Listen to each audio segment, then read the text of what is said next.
Bienvenidos científicos. Ciencia al 100 es el podcast donde escucharás relatos científicos, historias de descubrimientos tecnológicos, fenómenos físicos y químicos o algo interesante con el único objetivo de comprender un poco mejor lo que nos rodea. ¿Listos para que la ciencia avance? Mi nombre es Giuseppe Zuno y bienvenidos al primer capítulo de este gran proyecto. Hoy nos acompaña mi queridísima Yona Franco. Hola Yona. Hola. ¿Qué tal? Hola. Un saludo allá en casita. La cámara está allá. Ah. Ella es estudiante de medicina, fan de los perritos, el cosmos y además de ser un meme andante.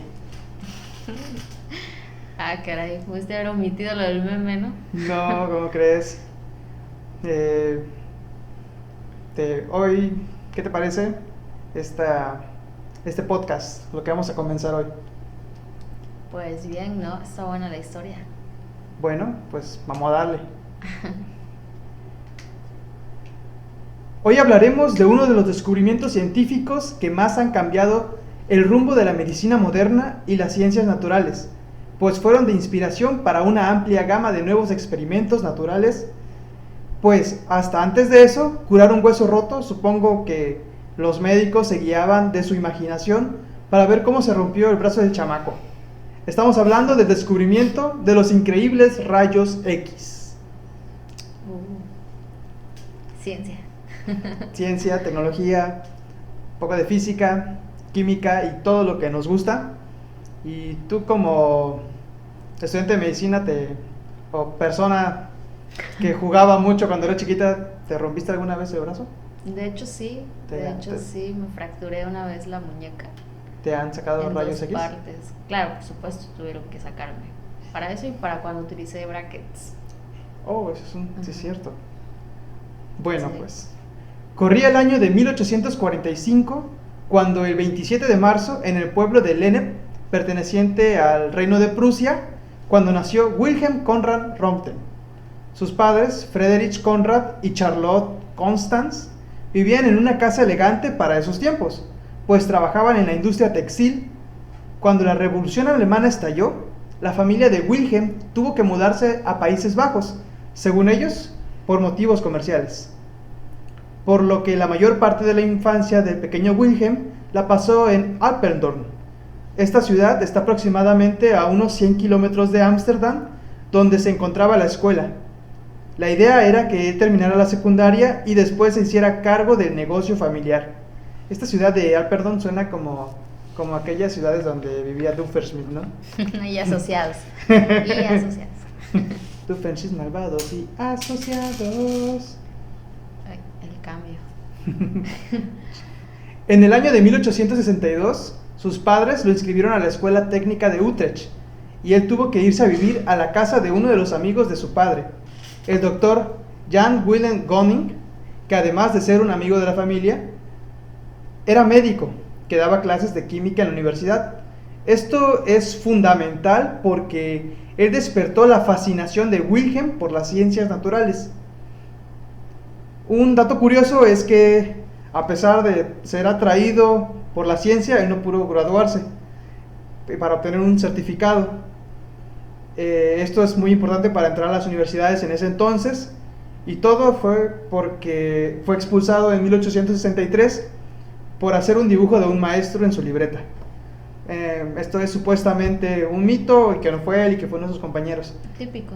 Típico, imagínate, ¿no? Estás dibujando, estás en clase y te... Sí, es el típico caso de te que dibujan tú un no nepe. haces nada y el de al lado hace todo y te echan la culpa, ¿no? Sí, te dibujan el nepe y... Me pasó. No lo del nepe, pero me pasó. que te dibujaban y te echaban la Que culpa. me echaban la culpa. Hay que aclarar.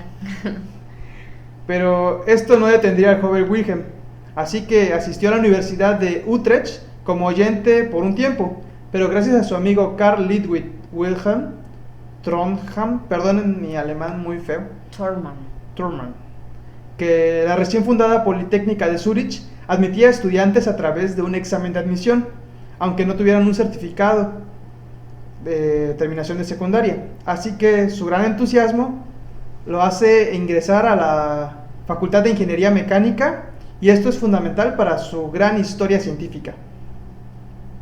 Cuando culmina sus estudios de ingeniería mecánica, entra al posgrado. ¿Quién me recuerda? Y para 1869 se doctoró en física. Su relación con el joven profesor de física, August Kundt, resultó decisiva, al punto que Röntgen lo recordaría como la persona que más lo había introducido a la física y le había disipado todas las incertidumbres sobre su futuro. Aquí podrías leernos lo que sigue de la historia. Pues aquí dice que él, como muchos grandes, tuvo amores, por supuesto, tenía que ser algo de ahí tuvo que ver. Así que además de sus estudios en Zurich, también surgió su primer romance, en el cual Röntgen se enamoró de Anna Bertha Ludwig, que era hija del dueño de una taberna.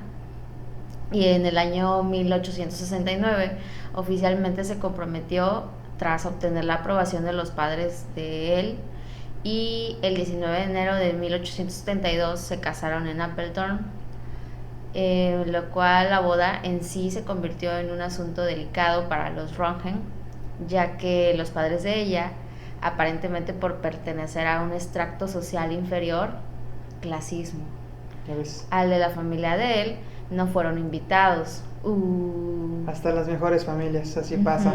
No hubo fiesta de ruptura de olla ni nada. No, medio share. Baile de billete.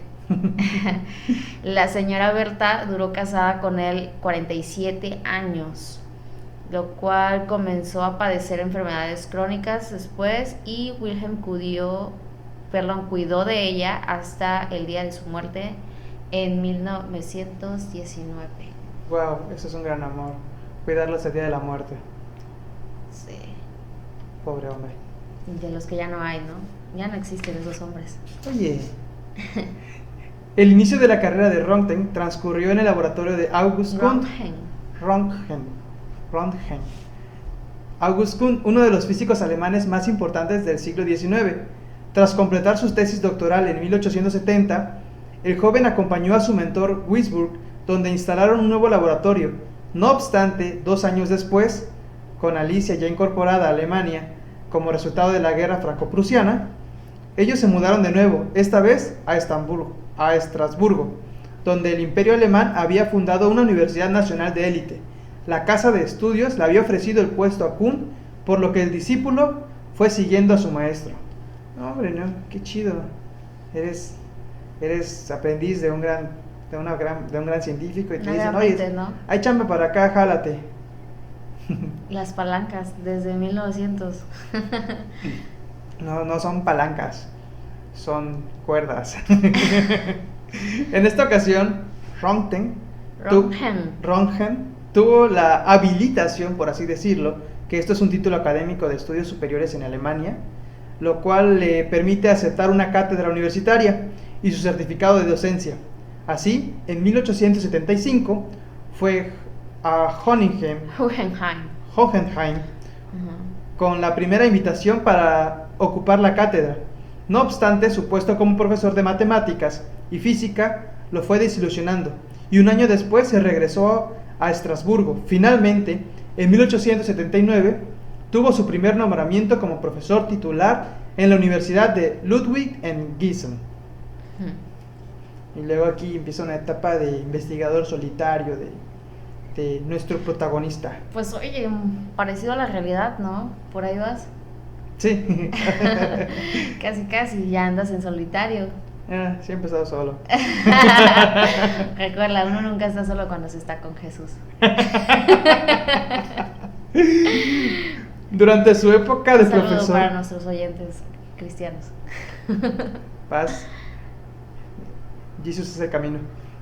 Durante su época de profesor en Gießen, Röntgen tuvo su propio instituto de investigación. Allí no tardó en ganarse una fama de excelente investigador, profesor exigente. Pero en esa casa de física experimental era nada más una ciencia secundaria.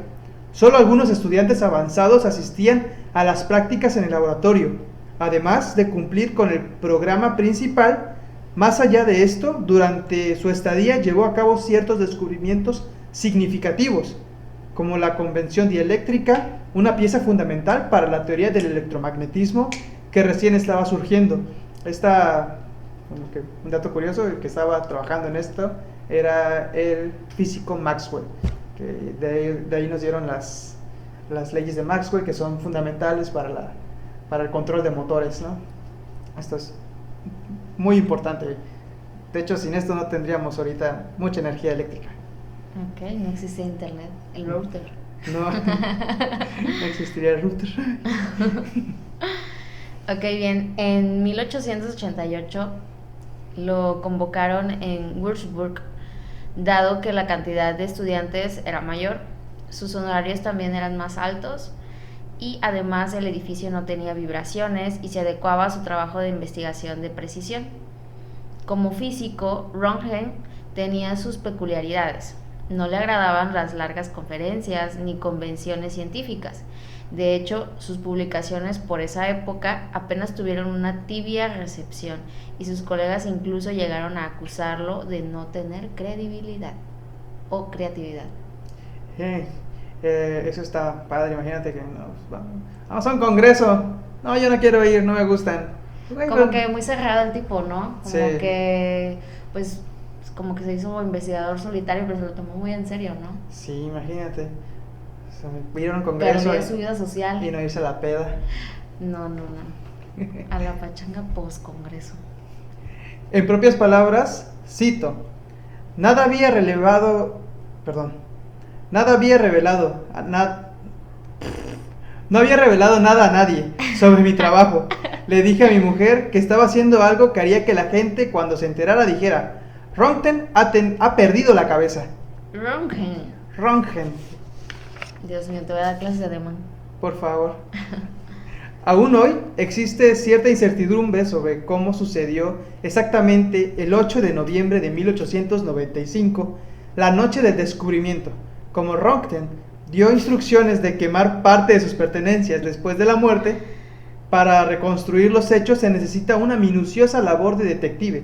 Lo cierto es que por aquella época muchos físicos estaban estudiando la naturaleza de los rayos catódicos o de los electrones, por lo que es probable que el investigador, mientras experimentaba con rayos catódicos, haya visto accidentalmente la misteriosa luminiscencia de un papel pintado con una sustancia fluorescente sensible a la luz. Platinocianuro de bario. El papel se encontraba a cierta distancia de un tubo de descarga de gas con el que estaba trabajando, y aún después de haber cubierto el tubo con cartón, la fluorescencia no disminuyó. Si se deja pasar una descarga de una gran bobina de Ruhmkorff a través de un tubo de vacío y se recubre el tubo con un abrigo de cartón negro delgado lo suficientemente ajustado, se observa en la habitación completamente oscura que una pizarra de papel cubierta con un platinocianuro de bario llevado a las proximidades del aparato se iluminaba, volviéndose fluorescente con cada descarga. Esta fluorescencia es todavía visible a 2 metros del aparato. Se convence uno de que esta fluorescencia proviene del aparato de descargas y de ningún otro lugar de la conducción eléctrica. Este hecho de que el cartón negro sea permeable al agente que ilumina la pizarra sorprende a Wilhelm. Enseguida se da cuenta que de otros cuerpos que dejan pasar el agente. Un día coloca la mano a través del aparato de la pizarra y se da cuenta que además de la sombra de su mano, puede ver con más claridad la sombra de sus huesos. Descubrimiento impactante, una maravilla. A partir de entonces se podría ver dentro de seres vivos sin tener que destriparlos. A la vez, imagínate. Excelente. Descubrir algo. No, mira mi mano, se ve el hueso. Es como el chiste de los gallegos, ¿no? Que, oiga doctor, que tengo mal. Le va la radiografía. Ah, pues con razón, es que tengo la muerte dentro. Ay, no. La calaca. Ah, buenísimo. Sí, súper explicado. Sí. Pues ha de ser yo supongo que ha de ser un sentimiento que muchos científicos han tenido que vivir. No, ¿te imaginas? Yo creo que para su época, o bueno, en su tiempo, la gente que pues no sabía, contemplaba el tema o que sabía pues sobre la investigación de este tipo, pues se sacaba muchísimo de onda y prácticamente era como tipo brujería o algo así como de que no, o sea, te va a matar o, ¿sabes?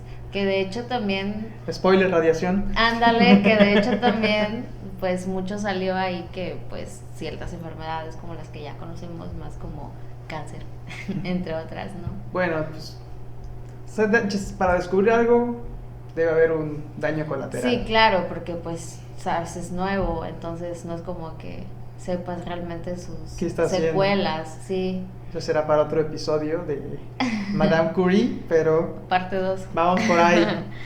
Ok, bien, según Wilhelm Röntgen, desconoce el tipo de radiación que constituye los rayos y los llama rayos X, como los expedientes secretos, Chan, chan, chan, como chan. si fueran una incógnita matemática.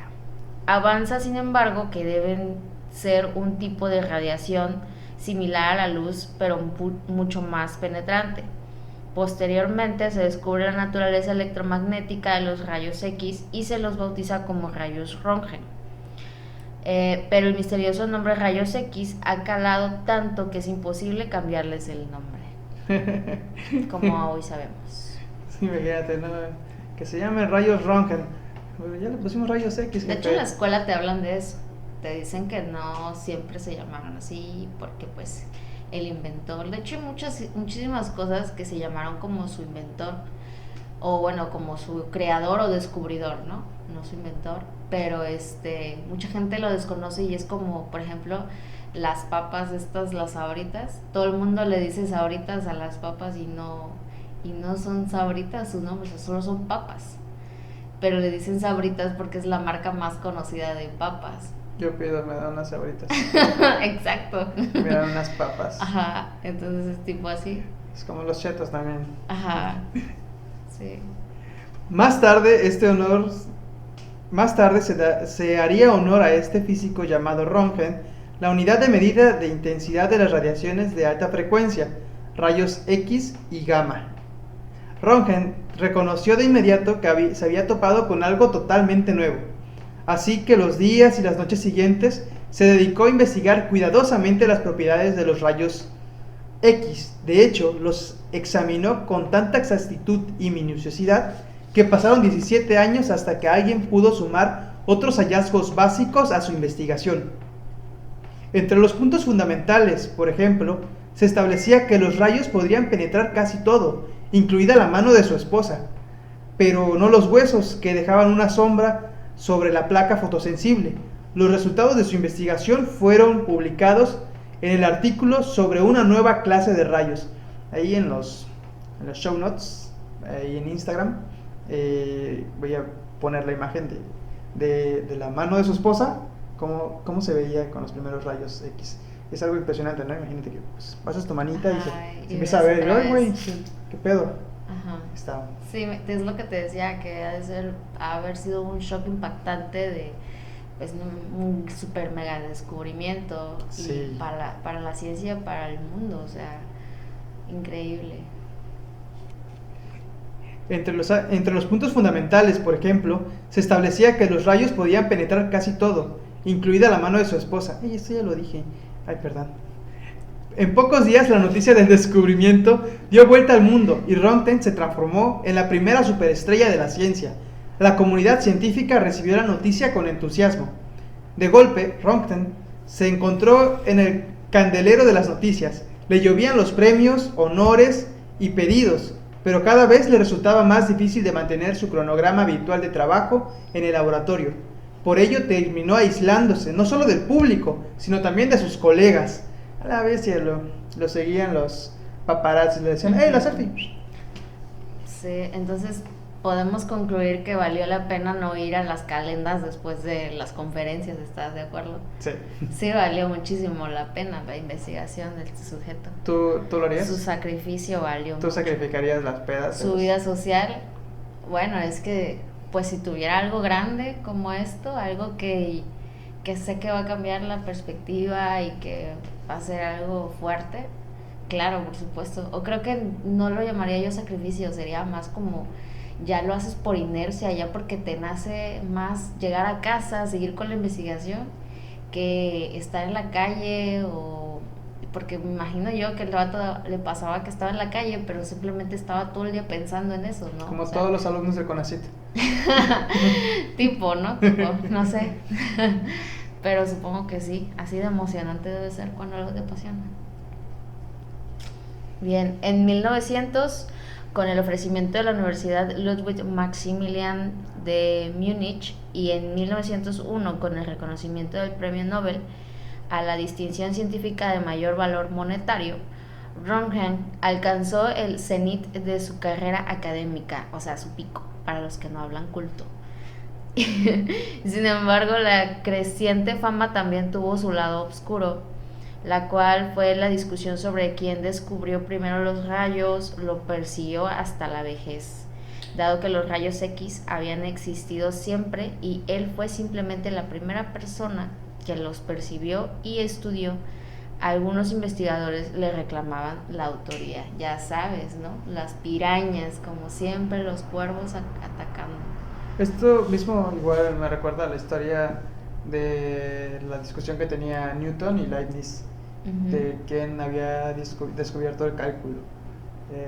Unos dicen que fue Newton, otros dicen que fue Leibniz. Yo digo que pues simplemente los dos estaban trabajando en lo mismo sin haberse comunicado. Sí. Una coincidencia, pero como Sir Isaac Newton era el mandamás de la época, ¿no? De la época era Sir Isaac Newton y pues el otro no, se robó el protagonismo. Eso habría que echarle un poco más de historia, ¿no? Para ver quién realmente es. Leer sus diarios y sí. todo, ¿no? A ver, Querido diario. ¿En qué fecha quién escribió primero, no? Sobre eso. Querido diario, hoy desayuné huevos con jamón y descubrí el cálculo. Hice mi primera diferencial. Sí. Mi primera quebrada. La Primera Guerra Mundial y los años siguientes trajeron dolorosos cambios para Röntgen. En 1915 murió su amigo biólogo Theodor Boveri y en 31 de octubre de 1919 falleció su esposa. Fue por ese entonces cuando el investigador se retiró de la docencia y decidió pensar en su última voluntad y testamento. Sus publicaciones científicas y la medalla de premio Nobel iban a ser regaladas a la Universidad de Würzburg, pero la recopilación de sus notas y sus documentos personales debían ser quemados para proteger su privacidad.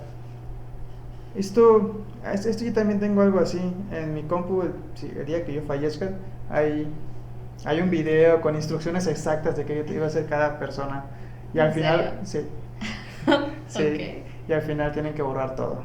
Eso es una muestra viviente de una persona que planea hasta su muerte, o sea, lo planeas todo.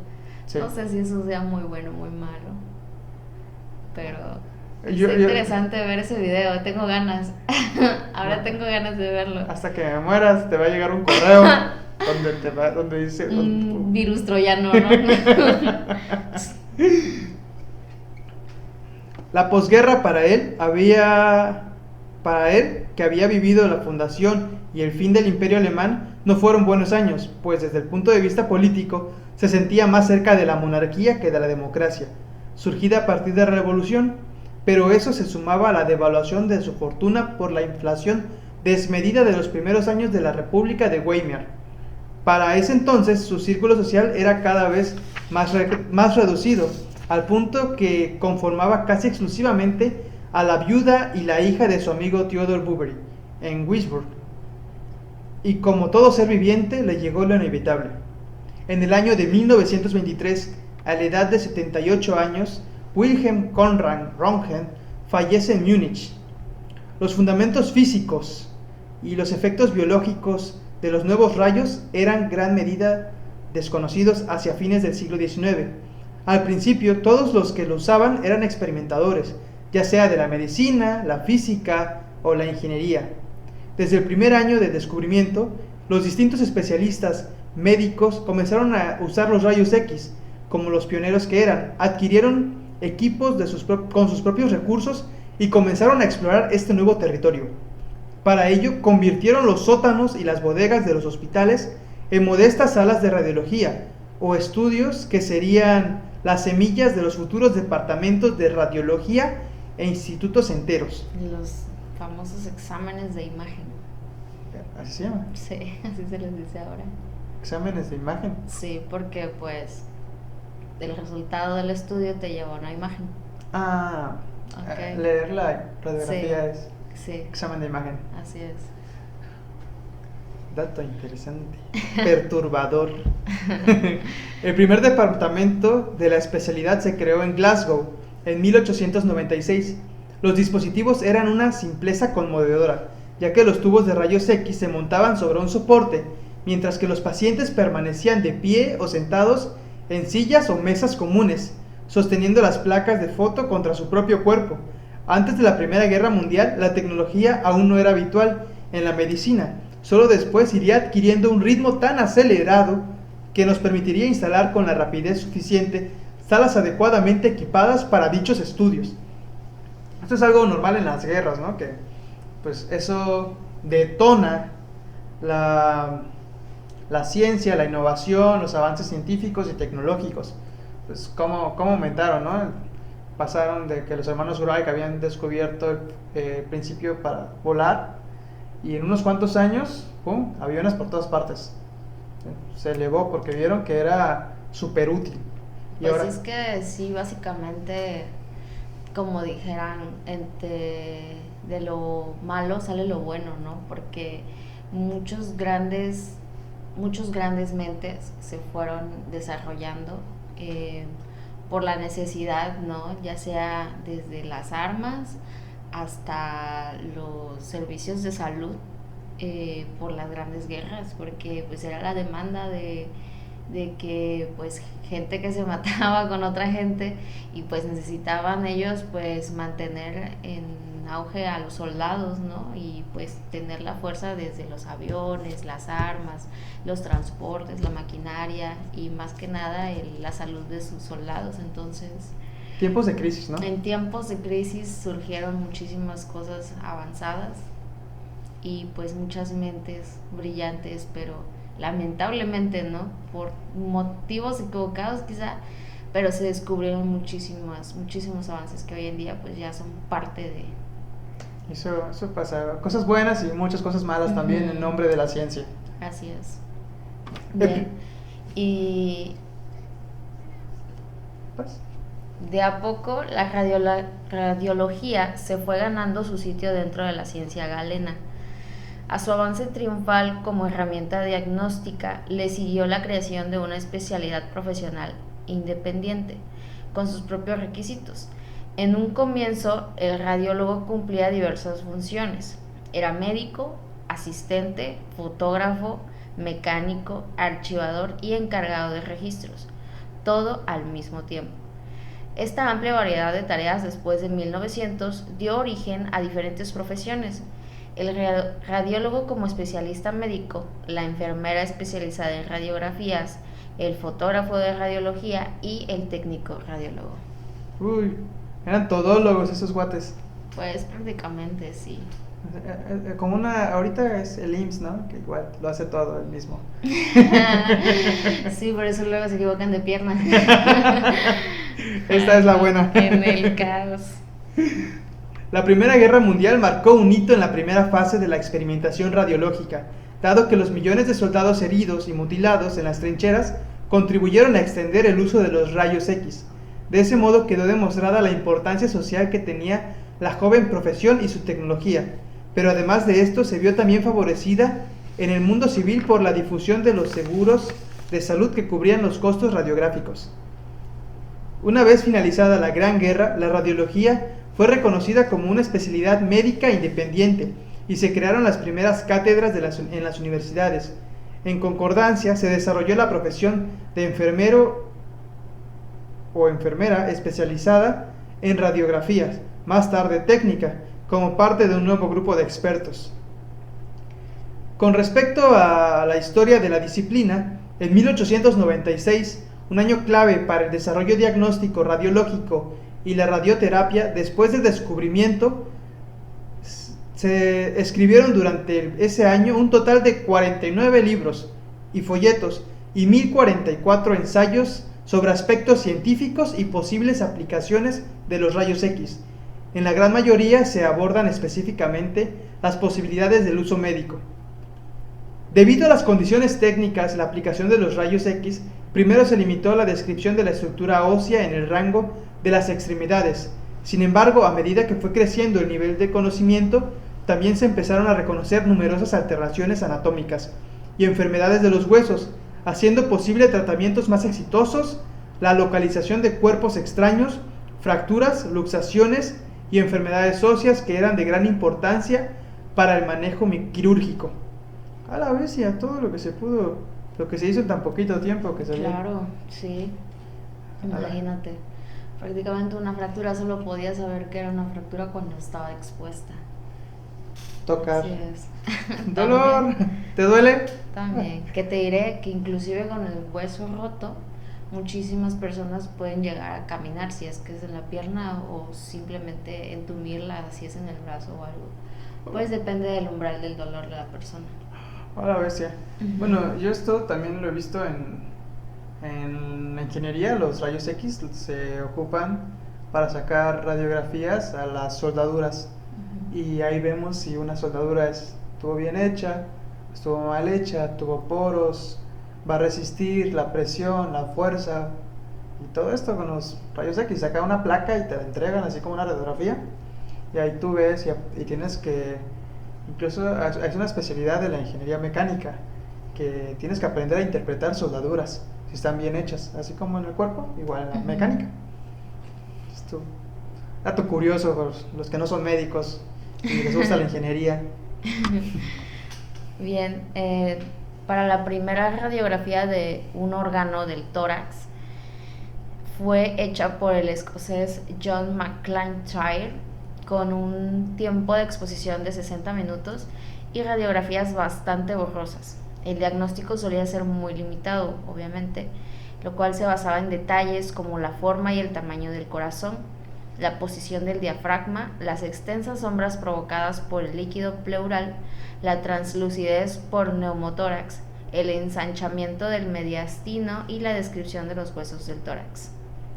A la bestia, eso suena muy técnico.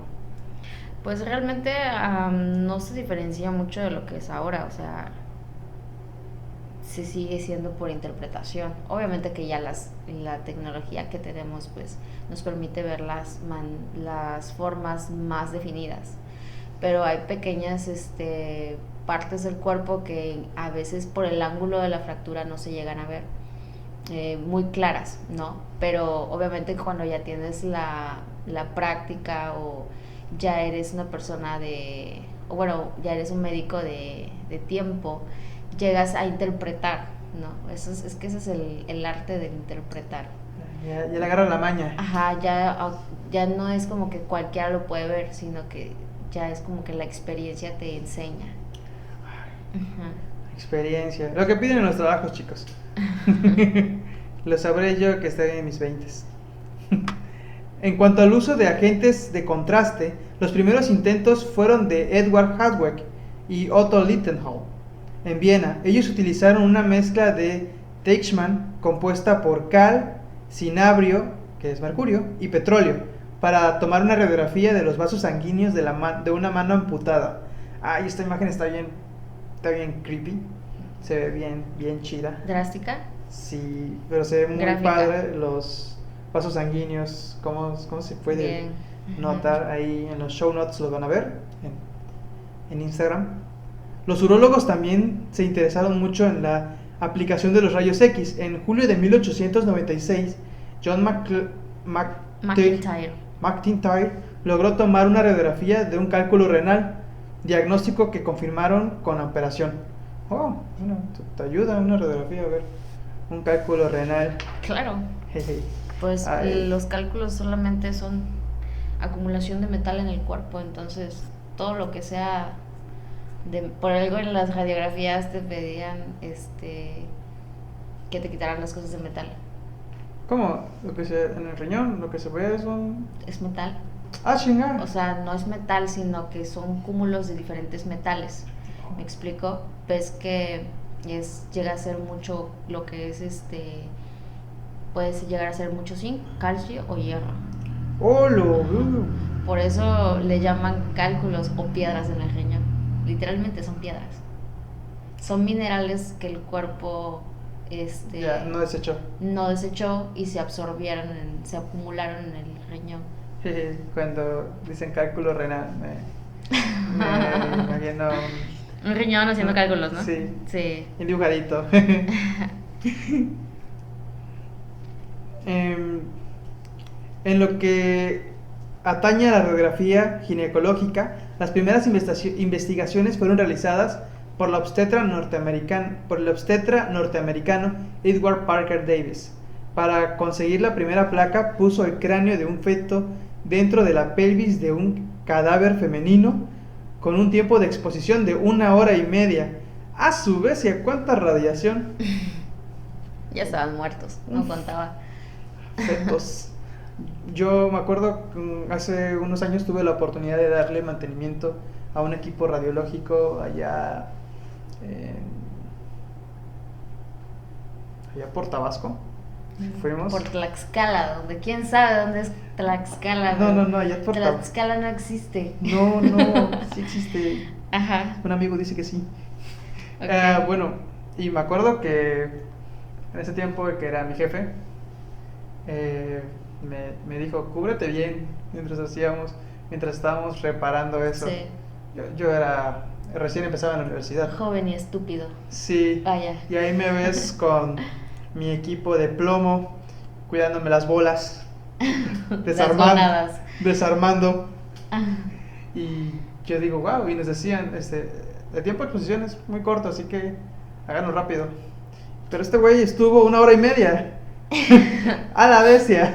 Así es. No tuvo hijos. No es probable. La primera radiografía dental fue tomada por Otto Walkhoff y Friedrich Giesel en Braunschweig, Alemania. Para ello se cortaron pequeños trozos de placas de película comerciales y posteriormente los envolvieron de nuevo a prueba de luz. La primera radiografía intraoral tuvo un tiempo de exposición de 25 minutos aproximadamente. Esto es mucho tiempo, ¿no? Claro. Imagina, ¿cuánto te toman hacer una radiografía ahora para la boca? Son menos de 1 minuto. A la bestia. Por su parte, el dermatólogo Leopold Freund, en Viena, fue el primero en realizar radioterapia. La paciente fue una niña con un gran lunar que abarcaba su cuello y la espalda, y se parecía a la piel de un animal. La alteración era tan grave que los padres habían pedido que le quitaran el pelo usando rayos X. Así, durante 10 días, la pequeña recibió 2 horas de radiaciones diarias, pero al poco tiempo le aparecieron serias lesiones cutáneas como enrojecimiento, inflamación y ampollas. Durante el avance del tratamiento también desarrolló una gran úlcera con necrosis central. Vaya, ni la quimio te hace tanto daño, vaya. A la bestia, ¿qué es necrosis? Pues es tejido muerto. ¡Ah! My God. En las últimas décadas la radiografía diagnóstica se ha transformado notablemente. Los avances técnicos han modificado la práctica clínica con resultados sorprendentes y en la actualidad la especialidad aborda cuestiones más extensas con la participación de departamentos en todas las áreas de atención al paciente. Wow, ya todos los médicos lo ocupan. Pues sí. De hecho, de ahí según los progresos, han sido el resultado de una fructífera interacción entre las ciencias básicas, la medicina clínica y los fabricantes. Ahora contamos con radiología, intervencionistas, ecografías, tomografías computadas, resonancias magnéticas, tomografías y resonancias por emisión de positrones. El tradicional medio de contraste ha sido reemplazado por agentes modernos y la película radiográfica está siendo sustituida por la imagen digital. Eso sí es cierto, ¿no? Sí. Ya te lo envían por PDF a tu correo. Así es. Y ahora con tanta contingencia y tanta pandemia ya vamos a volvernos como Wall-E, pegados como los humanos de Wall-E, que están pegados en las computadoras todo el tiempo. Cortitos. Ajá, gorditos y no bonitos. A su vez, la introducción de la tomografía por emisión de positrones y más recientemente de las técnicas de imagen molecular han generado grandes avances en los métodos de imagen funcional, al punto que es posible que esta área de diagnóstico por imágenes cumpla un gran papel en el futuro cuando se evalúen las alteraciones funcionales patológicas observadas en los tejidos. De hecho, este método podría revolucionar el diagnóstico y seguimiento del cáncer. Además, la especialidad cada vez avanza más hacia un diagnóstico por medio de formas no invasivas o hacia un tratamiento quirúrgico mínimamente invasivo. Durante el modo de trabajo de los radiólogos también se han experimentado un profundo cambio durante los últimos 20 años, en mayor compromiso clínico y el abordaje multidisciplinario en el procedimiento de mejores resultados y una mejor atención del paciente. En esta era digital es fundamental que los radiólogos sigan desempeñando un papel central en el manejo y tratamiento, así como también que no se vean abrumados por los avances tecnológicos masivos. Sí, que no vayan a decir como que lo pasó en muchas fábricas, ¿no? Que tuvieron que deshacerse de gente. Sí, las máquinas nos invadieron. Terminator. Tadán, tan, tadán. No, pues es que es parte de, ¿no? Pues es que ya es la era tecnológica, o sea, desde la revolución industrial ya nunca paró. Los avances tecnológicos fueron saliendo. Ya nada más, o sea, ya nada más el celular, ¿no? O sea, se dice, ¿no? Que, a ver, tú dime, el celular es más avanzado incluso que una computadora, ¿no? Algunos, el procesamiento de o sea, datos. Prácticamente puedes hacer tu tarea en el celular. Puedes descargar Word, puedes hacer un PDF, no sé, mandar, recibir correos, puedes llamar, cosa que no puedes hacer en una computadora, no puedes llamar. Puedes hacer videoconferencias dentro de tu teléfono, o sea, estar llamando y estar haciendo cosas, ¿no? O sea, ya nada más eso. Eso es como una pequeña computadora. ¿Es una computadora, un teléfono? Bueno. Pero súper avanzada, vaya. Sí, algunos, igual hay muchas computadoras muy avanzadas. Lo siento, yo amo mi marca. ¿Xiaomi? Amo a Xiaomi. ¿Team Xiaomi o Team Apple? Yo creo que todos estos avances tecnológicos se hacen con el propósito de satisfacer necesidades en campos que veíamos un poco atrasaditos, ¿no? Sí. Y pues el teléfono ha mejorado las comunicaciones en esta época de pandemia, la red 5G, todo va de la mano. Y no dudo que los cambios tecnológicos, así como en la medicina, han sido con los rayos X, y en la ingeniería, con estas nuevas tecnologías de información, pues nos den un mejor futuro, siendo optimistas, claro. Y esto fue toda la historia de cómo se descubrieron los rayos X. ¿Qué te pareció? ¿Ya habías escuchado algo de esto? Bueno, supongo que sí. Pues nos comentaban algo no tan biográfico, ¿no? No es como que toda la biografía, pero pues obviamente que se toca el tema. Pues sí, ya como que tenía un poco conocimiento del tema, pero no me sabía toda la vida del tipo. Sí, que tenía una esposa y incluso así, o sea, hasta su muerte. Así es, esa parte no nos la cuentan, que creo que pues, es una parte importante, ¿no?